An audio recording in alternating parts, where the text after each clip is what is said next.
Hi mga langga, good evening. Ayan, pauwi na ako ngayon. Maaga ako nakauwi ngayon mga langga kasi maaga ako natapos sa work. Hindi masyadong busy sa work today dahil nag-start na yung yung ice skating sa harap ng store namin. So wala masyado customer, hindi masyadong busy at saka umulan din kanina. So ayan, tas maaga ko natapos. Maaga din naman dumating yung kapalitan ko usually kasi yung kapalitan ko darating yan ng mga 5 or 5:30.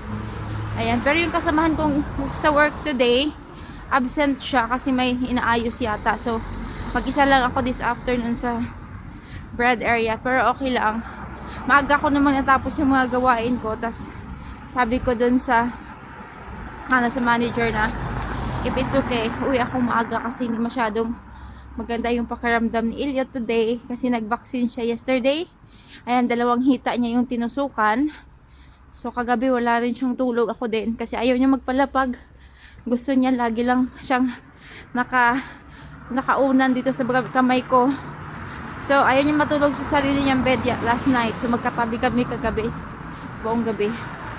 So yan, uwi ako ng maaga today para rin makapagpahinga kasi maaga ko today. Sabi nga ng manager ko, you already work hard kasi nag-start ako ng 9. So yun lang mga langga, bye, be kind.